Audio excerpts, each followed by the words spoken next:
Antes do tudo que deu certo e tudo que deu errado na minha cortina, vem comigo para o processo de ajuste que envolve muita descostura. Aqui, para reduzir a largura de cada parte da cortina, eu precisei descosturar, principalmente as argolas do topo. E costurar muito bem, com muito retrocesso, é muito bom, mas também, se você precisar descosturar, vai te dar muita mão de obra. E sempre acontece comigo, mas eu não abro mão do meu retrocesso, da minha costura super firme e forte. Então, passei muitas horas descosturando a cortina, com uma boa série do lado para passar o tempo e bastante timer Pomodoro para conseguir ser produtiva numa parte tão chata do processo. Aqui eu mostro que eu estou usando um timer de 30 minutos e terminei a primeira parte da cortina faltando 13, ou seja, levei 17 minutos para descosturar todas as argolas de uma parte da cortina. A outra parte, que eu já estava com um pouco mais de facilidade, terminei em 13 minutos, um pouco menos na verdade, e fui para o meu descanso de 10 minutos. Aqui todas as argolas que eu descosturei das duas partes da cortina. Foram muitas. Descansinho e bora jogar a cortina no chão para ver se as medidas estão corretas com o que eu preciso para o meu ajuste. Depois de instalado o varão, eu entendi que eu precisava que a cortina tivesse 1,20 m para poder caber certinho como um painel nas proporções que eu tinha.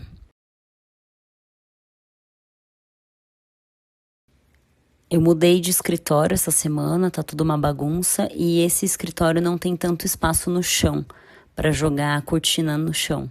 Então eu fui para a sala, joguei tudo lá no avesso da arte com o blackout, muito alfinete, timer Pomodoro. Costura, costura, costura, que eu tô acabada, como você pode perceber. A costura, antes de dar orgulho, ela dá uma humilhada, né? Então, eu já tava cansadinha, costurando. Por ter muito tecido, ela é bastante trabalhosa e pesada. Joga a cortina no chão, alfineta de novo e também com a ajuda da minha assistente, que não desgruda, nem se não tiver espaço, ela tá ali.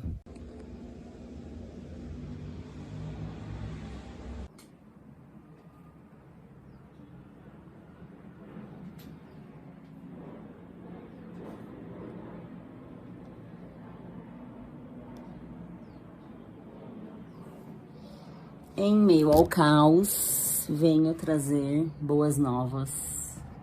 Mudei de escritório essa semana, tá tudo uma bagunça ainda, mas eu me propus a colocar um vídeo por semana, pelo menos aqui de processo. Então vai assim mesmo, no meio do caos e da bagunça, escada atrás. E acho que temos um fechamento de ônus e bônus bem legal.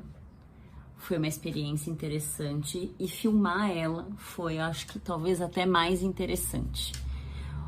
Por quê? Eu consigo entender algumas repetições no meu processo.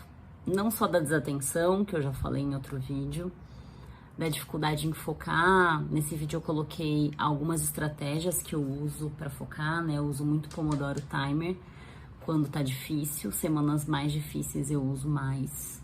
Tô até pensando em colocar um Pomodoro aqui no meu site, ó, colocar um Pomodoro aqui no meu canal. Bonitinho, personalizado e deixa eu só fechar a janela. Ai, bem melhor. Um Pomodoro bonitinho e com a minha cara, para quem quiser usar também, eu acho que é uma ferramenta interessante de foco. E eu usei ele bastante essa semana para terminar a cortina. Por que que eu usei? Porque descosturar é uma das partes mais ingratas da costura. Você pensa, putz, levei mau tempo para fazer isso, para pensar todo esse desenho, essa costura, e agora eu vou desfazer. Mas no meu caso foi por um excelente motivo. Eu achei que Por mais que a cortina fique um pouco menor, né, tirando essas partes extras, entre aspas, que eu coloquei em volta da estrela, ela ficou esticadinha exatamente como eu queria na janela. Isso devido ao fato da gente escolher um varão quase que exatamente do tamanho da janela, então ficou pouco espaço de sobra, até porque aqui desse lado esquerdo, de quem olha para a janela, eu tenho um armário, então não poderia avançar com o varão muito para a esquerda. Isso fez com que ficasse um tamanho exato da janela para eu ter o meio do varão exatamente no meio da janela. Então eu reduzi bastante a cortina para ela ficar um painel certinho de 120 e 120. Então cada uma das partes da cortina ficaram com 1,20 m de largura. Reduzi um pouco também as argolas, vou mostrar tudo certinho, e ficou legal. Acho que o processo de persistir nisso me traz bastante aprendizado sobre o processo nem ser sempre prazeroso e legal e divertido. Tem partes que são repetitivas, ainda mais na costura. Tem muito momento de alfinetar, cortar, colocar no chão, principalmente um projeto tão grande como esse, usar tanto chão. Talvez no próximo projeto eu pense melhor sobre fazer algo tão grande. Eu já fiz um projeto imenso, muito maior que esse, eu vou colocar uma imagem aqui, que foi um painel de parede mesmo, uma arte têxtil de parede de 2 metros por 2 metros. Ela foi encomendada com dupla função de decorar, de arte, e também ser um pouco da absorção de som de um espaço muito grande que seria usado para apresentações, palestras, workshops. Então foi um grande desafio. Eu fiz ele em 2024, ele tá em São Paulo hoje, num centro cultural.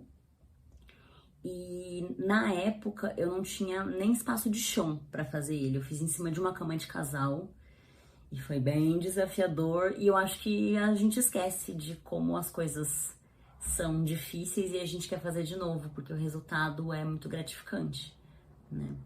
Mas eu vou ter como nota mental agora os próximos projetos pensar um espaço mais apropriado para fazer, né? Eu tive que jogar no chão diversas vezes essa cortina para poder, no avesso, alfinetar a parte da frente, que é da arte, com o blackout, que é a parte de trás.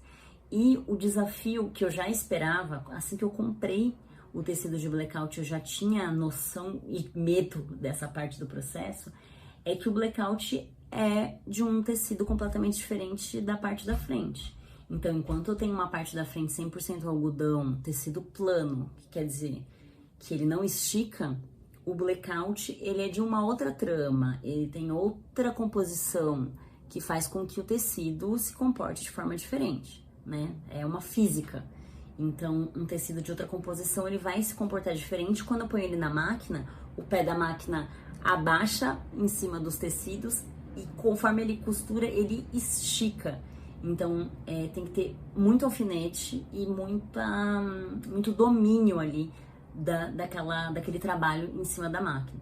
Então, eu fiz uma vez e costurei errado, e aí descosturei, e aí cortei certinho, alfinetei. Eu coloco não só alfinete, mas eu também tenho esse material, né, que é tipo um pregador de roupa, que pode ser outro nome na sua cidade, não sei.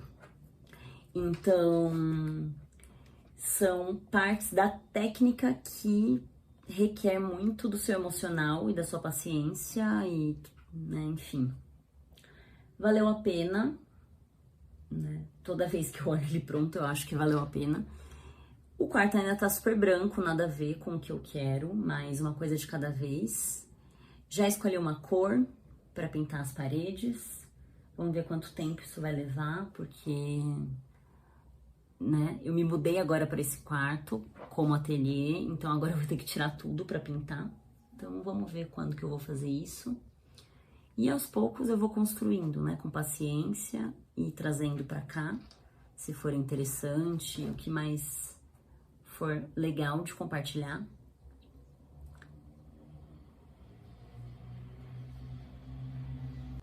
Viajei no vídeo e não finalizei, então já escureceu. É isso, tudo que deu certo e errado. Mais uma parte do meu processo. Foram 5 semanas e não 4, como eu imaginava. Deixa seu comentário se você quer saber alguma coisa específica que eu não falei, ou se você quer ver outra coisa. E me segue também em outros lugares, que são sempre o mesmo nome. E é isso.